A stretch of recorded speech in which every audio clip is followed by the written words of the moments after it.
Hello everybody and welcome to our beautiful card camp. I hope your fall is going well. I just love everything pumpkin this time of year. Pumpkin spice, just is so yummy. So this card, our pumpkin greetings, we are going to be using our template. Let me put on my glasses. L9533 pumpkin sign. So we're going to use this template and we're going to use a couple of different techniques. We're going to be embossing and debossing, so that will be fun. I've gone ahead and done a few of the steps for us just so we can be a little faster. So I've embossed the outside edge of the sign, just normal, where I've put my template down and then I've put my paper over and embossed. And I did the outside of the sign, and then I did the post of the sign, and then you can see the high has been debossed. So I'm going to hurry and cut this out.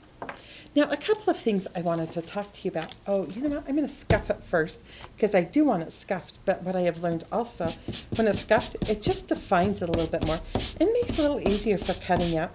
And it's easier to scuff while it's still in the sheet. If you're scuffing after you've cut out, you can catch a corner stuff and bend a paper when you don't want to. So I have my embossing done, my scuffing done, and now I'm just simply going to follow along this edge.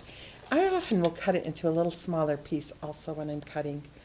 And another trick, and I've heard it's called when you're doing fussy cutting, it is best to turn the paper and not the scissor. So you see I rotate my paper to make the turn, not my scissors. So my scissors just keep cutting in the same way, but I'm rotating my paper. This will make cutting so much easier for you. And then you always want to be cutting in the back here, not the tip. If you cut in the tip area, it makes it really kind of snippy or choppy. So this way you can just keep it really nice and smooth, but you never want to go all the way to the end. And again, turning my paper, and you see we almost have this done. And it wasn't anything to do. Just quick and easy. So I've got the sign done, and I'm going to hurry and do the post. Now the post isn't very tall itself, but I'm just leaving a little extra room at the top and on the bottom because I want to have something to hook on the back. So I have a little taping room, and then we're going to put some little grass down here. So I want to have room to cut that or to glue that too. So I've cut both of those. And now we're going to turn our light box on, and I'm going to position. It doesn't really matter for this part, but I see how my sign goes. I'm going to flip it over, and now I'm going to put my sign that we've embossed and cut out over my template with the right side up because you're debossing, because then when we scuff it, our letters will really pop. So just very carefully, I've embossed my high, or debossed, and I'm going to use my little scuffer here to scuff those edges and just make those letters pop. So you can see that. That is just such a fun technique, and it works especially well with your words.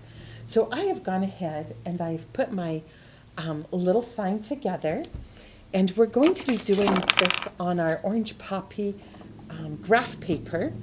So I want to mount this on here. I'm going to go ahead and hurry and do that. And you could do mounting tape, or I did use this together with mounting tape. I did put the sign together with the mounting tape. So I'm just going to position that here. I do need a little bit on this post as well. And now I'm going to play with my pumpkins. I made the pumpkins ahead of time as well. I have one made, and I have one we're just going to assemble quickly. Now on these pumpkins, this one is particular. It's a little bit smaller. So sometimes I'll put my stem in between the two layers, or sometimes I'll just stick it on the back. I think this time we are just going to stick it on the back. That makes it a little bit easier for us. Now I did scuff, and I used the distressing ink. So if you watched our I think it was pumpkin greeting. Nope, we're doing pumpkin greetings now. It was our pumpkin patch card. I showed you a little bit of our inking, and again, I just used the antique linen, and I've done that already. And I have They've been scuffed and just antique just a little bit. So when I first put this card together, I was trying to do a pumpkin at the top and a pumpkin at the bottom. But the pumpkin at the bottom just felt like it was heavy. The template itself only had one pumpkin, and I liked the weight of that and the proportions of how that was, but I felt like I just wanted to add a splash of color down here. So I thought, well, let's try 2 little pieces of grass and see how that works. And I didn't love that, and I didn't love putting the other pumpkin, but then I came up with the best idea. At least I thought it was the best choice of my options. I took and I just cut the bottom part of the pumpkin off, and then I just tucked it in so it wasn't so big. It's like it was growing right there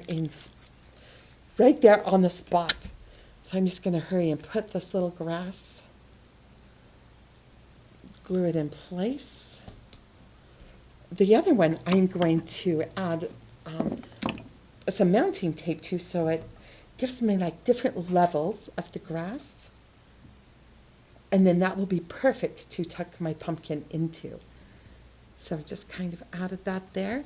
Now I'm just going to add some double-sided tape and just tuck that in underneath both of those little pieces of grass. Just a perfect amount of color,